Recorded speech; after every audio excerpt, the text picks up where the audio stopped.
man, I'm going to get touchy Mania. But when he get them, this I play, pursue. Now, let me have on the app. Come on, I want good that I want.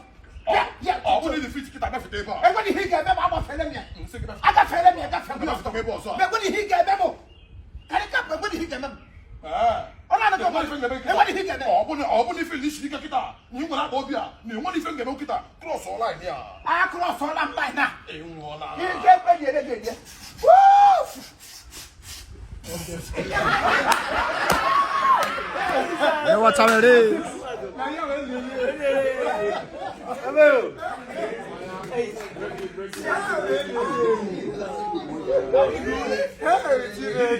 We're good, you know.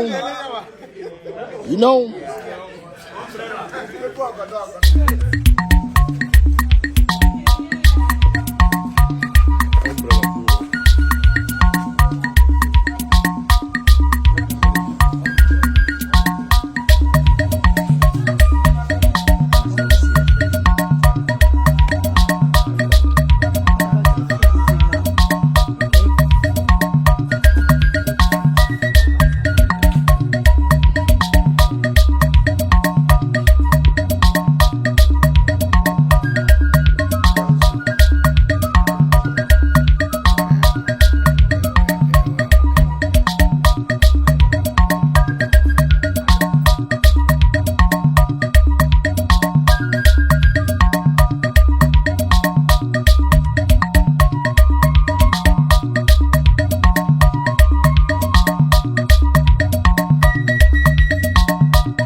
Toi.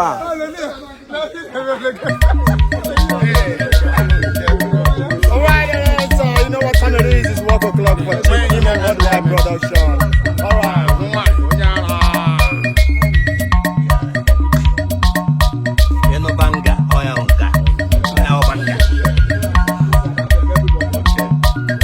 Nigga can tell if I will production no chifimo. Tata, can you get duka duka? Ure ko apu madanya. Ma ku na kentia.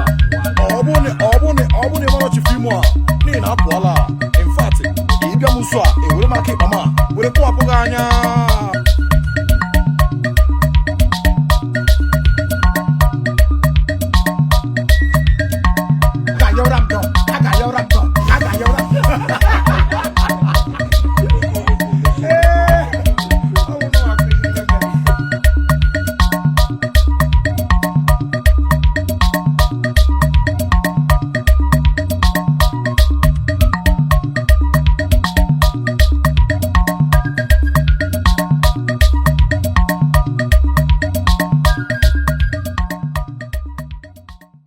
I know all of you are still anticipating. I know everybody is still waiting.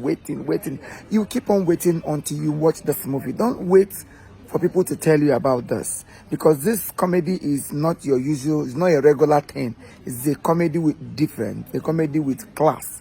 you know, something that we dig out of us. It's not something that maybe we copied someone. No, I don't like copying people, but rather I love bringing it out originally the way God blessed it in my heart. And when this idea came up, I said, no, making it as a skit, short. People are not really getting it. They are not really enjoying the dose of it. So let me put it together to also help my brothers who are still coming up, use my platform to also promote them, because so I want, at least as I'm going, I'm carrying a lot of people along. People are becoming something through my platform. I've been doing it gradually for those of them who are really, or who want to really get there. You know, sometimes you can't please everybody. Some people would want to become what they want to become overnight, but it doesn't work. You have to work for it. You have to suffer. You have to struggle before you get there. So I want all of you to anticipate this wonderful Master Duka Duka. That's the title of the movie. Wait until you watch it. Chief Imo Production will keep giving you best. We love you. You can see feeling. Everywhere is filled up with people. Woo!